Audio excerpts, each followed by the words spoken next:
大家好，我是美食多 YouTube 黄金3小时。如果是我的铁粉，请给我一个 like。第一次看我的视频，请您静悄悄的给我一个 like。黄芪加上苹果放入锅中煮一煮，没想到作用这么厉害，补气润燥，精神好，越吃越漂亮。黄芪是平民百姓经常使用的纯天然品，民间流传着常喝黄芪汤防病保健康，由此可见黄芪能够起到防病保健功效。黄芪要用迄今呢，已经有2000多年的历史。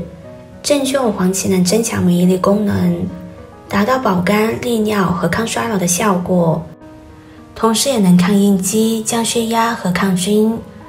黄芪跟人参一样，都是补气良药，适合身体虚弱、慢性无力的人。正确使用黄芪，其药用价值可达到事半功倍的效果。我们先加入清水，把黄芪清洗干净。正常的黄芪出现不会超过1厘米，而有的黄芪呢都超过1厘米粗了，看起来像山药的体格。大家在购买的时候要注意看，那样的黄芪有些不正常，很可能是用了什么药物。不过黄芪长那么大，建议大家不要只是去追求粗的、大的那种，中等大小的那种性价比更高，吃起来更加的安全。黄芪清洗干净之后，控水捞出，放入盘中备用。接着准备6颗红枣、5颗枸杞，加入清水，再加入少许的面粉，下手把红枣和枸杞抓洗干净，利用面粉的泥附里把脏东西吸附下来。红枣是一种非常亲民的食材，它的吃法也很多，很多人买回家之后就直接吃了。除开甲缝中肉眼可见的杂质之外，红枣表面还有许多的细菌和其他脏的物质，真的不建议大家直接食用，清洗是很有必要的。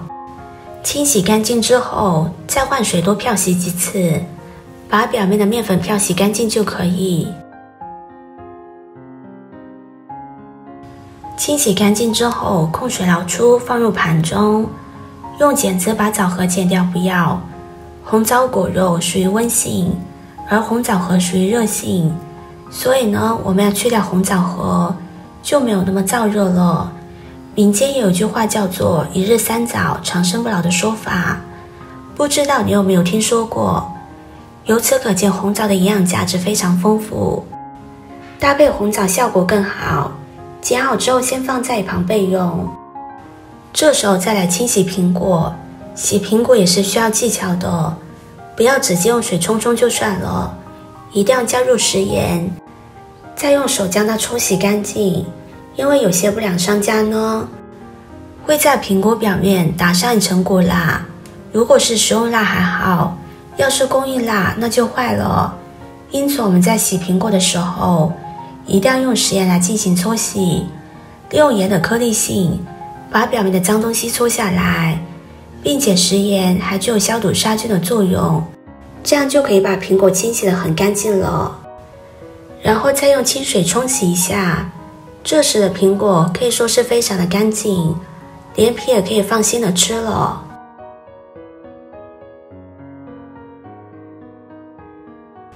然后再将它放到菜板上，我们把苹果核去掉，不要想着煲汤就懒得去掉苹果核，苹果核有微毒，不能吃。再把苹果切成小块。看到这里，或许有朋友会问，为什么不直接去掉果皮呢？你知道吗？其实苹果皮里面所含的营养成分以及纤维素比苹果肉里面的丰富许多，很多营养元素都在苹果皮里面，所以我们尽量不要去除苹果皮。切好的苹果直接放入锅中，再把其他食材一起加进来，然后往锅中加入1000毫升的水，水一定要一次性加够，中途不能加水，否则会破坏营养。然后盖上盖子，大火烧开之后转中火焖煮。黄芪需要久煮才能发挥它的作用，所以煮的时间越长越好。制作视频不易，您的每个留言和每个点赞都是我前进的动力。如果您觉得我的分享对你有帮助的话，动动您发财的小手，给我点个赞吧，请在底下留言+1，非常感谢您的支持。大火煮开之后，再转小火煮35分钟即可。如果你经常感觉总是累，睡眠质量也不好，还经常四肢冰凉，可以试下这道气血养颜茶。这道苹果黄芪茶的做法非常简单，特别适合夏天，尤其是3伏天的时候喝，不仅可以帮助排除体内湿气，还补气血。尤其是爱美的男女朋友一定要多喝。这道汤喝起来口感非常不错，有淡淡的红枣香味，还有淡淡黄芪的味道，以及苹果的清甜味，结合在一起喝，味道很清香，略微一点点甜，不用再加其他的东西也很好喝。这样煮过之后，苹果里面的果胶被软化，更容易被人体吸收。黄芪呢，是中药中非常重要的一味补益药材，其主要功效是补气。但是很多人可能不知道的是，黄芪呢还有助于改善睡眠质量。枸杞中含有大量的枸杞多糖和维生素 E， 也含有适量的黄酮类物质以及胡萝卜素，能够起到抗氧化的作用。和黄芪搭配在一起，能够改善睡眠质量，缓解睡眠质量差以及难以入眠的情况。同时呢，也能改善大脑记忆力，提高学习能力。喜欢的朋友就收藏起来试试吧。视频看到这里了，麻烦各位哥哥姐姐动动小手，给我点个赞吧。